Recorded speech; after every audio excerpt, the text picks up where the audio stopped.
À Marseille, ils sont tous au rendez-vous. Saint-Émilion, Château Margaux, Pétrus est venu spécialement à cette vente aux enchères des amateurs de grands crus. Eux sont là par amour des vins de prestige. Au téléphone, 260, c'est budget. Au téléphone, c'est une autre histoire. Des investisseurs fortunés, souvent étrangers, qui veulent avant tout placer leur argent. 50 2750. 2800. Et les enchères montent. 2800. 50. C'est bon. 2850 une fois, deux fois, trois Adjugé fois. à 2850 €. Un château Yquem 1975 en guise d'investissement. Au téléphone, ce ne sont que des revendeurs. Ce sont des gens qui achètent professionnellement, qui ont des mandats et qui revendent ça souvent aux États-Unis, au Canada et souvent à Hong Kong. Des placements juteux qui cartonnent depuis la crise.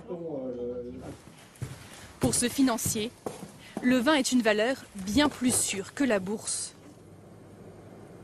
Lorsque vous avez des marchés actions qui sont un peu perturbés, automatiquement les gens vont aller rechercher des valeurs un peu plus sécurisées, qui vont être le vin, l'or, le diamant, l'argent, voilà, toutes les valeurs qui sont un peu dites refuges.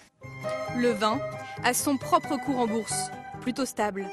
Et miser sur l'or rouge peut être très rentable. Prenons par exemple ce grand cru classé, le Château Lynchbage 2003.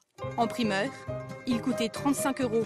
Aujourd'hui, il en vaut près de 200 et dans 5 ans, il pourrait atteindre 280 €, soit 7 fois le prix d'origine.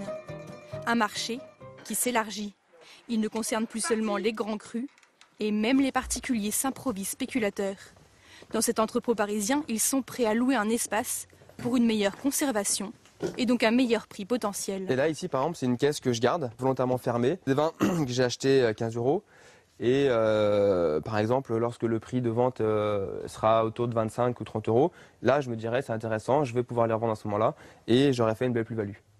Mais attention, comme tout pari financier, miser sur le vin peut être risqué. Depuis 10 ans, les clients chinois se ruent sur les grands crus, créant une bulle spéculative qui pourrait exploser. Olivier Bernard détient une des plus belles caves de la région bordelaise. Cela me paraît parfaite. Chaque vin est choisi avec soin. Et pour lui, la condition pour investir reste la passion. Le trader du vin, c'est celui qui ne connaît pas, et lui, il a de bonnes chances de se planter. Parce que c'est un produit, il y a beaucoup de paramètres, c'est ça. Oui, c'est un produit compliqué, donc il faut le gérer avec passion, avec connaissance, avec reconnaissance. Un conseil si vous souhaitez quand même investir, laissez vieillir votre vin au moins 5 ans.